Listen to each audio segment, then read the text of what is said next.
Hello mga kamaster, it's me again, your Master Weaver from Cebu. Today's project po ay papakita ko sa inyo yung gamit ko na materials ay itong banig po, antique banig po yan, galing sa Ifugao, at saka minimix ko ng leatherette yan, nilagyan ko ng backing na brown, light brown and dark brown. This project po, order from Francis Darbini, and ang size niya ay 1 meter by 1 meter. Gawin niya tong, ilalagay niya sa kanyang gallery and i-exhibit niya after itong pattern na to, design na to.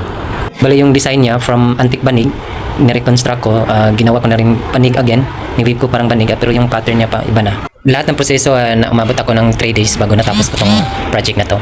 At ito yung resulta niya, naging okay naman, maganda naman yung pagkagawa.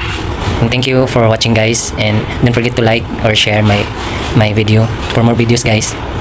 Thank you, bye bye. Hello mga kamasters, me again, your Master Weaver from Cebu. Today, another art piece na po gawin natin using this fabric po. And this fabric is from the tribe sa Cotabato po, sa South Cotabato, Tibuli tribe. They using body loom para magawa po tong fabric na to. And this project, minamadali po namin, emergency po to kasi i-ship namin sa France para i-exhibit siya. And ito, yung fabric, ginagawa namin, re-reconstruct namin. So, ginawa namin banig weaving para maiba naman yung pattern niya, at saka mas luxury tingnan yung fabric pag minimix mo na ng iba't ibang weaving. So ito po yung ginawa ko siyang herringbone pattern para mas makita yung pattern ng ikat niya sa fabric from Tibuli. Ito po yung natapos niya, and thank you for watching guys. I hope na-enjoy po kayo sa mga content ko, and for the next video sana mag-like naman po kayo, mag-share. Thank you for watching. Bye bye everyone. Hello mga kamaster. Today po mayroon naman po tayo natapos. Magandang art piece po. Itong art piece po, order po from Francis Darbini.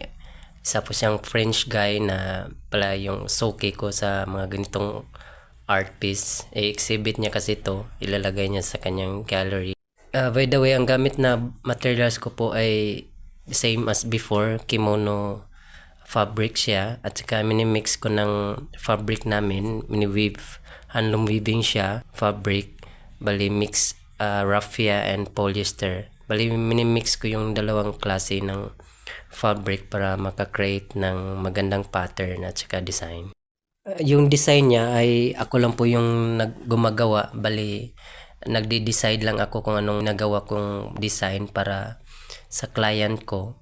Bali ako lang yung inaano nila na para makagawa ng design. Ito po yung natapos ko, and thank you for watching, at sana nagandahan po kayo sa gawa ko ngayon. Like and share lang po. Thank you. Bye bye.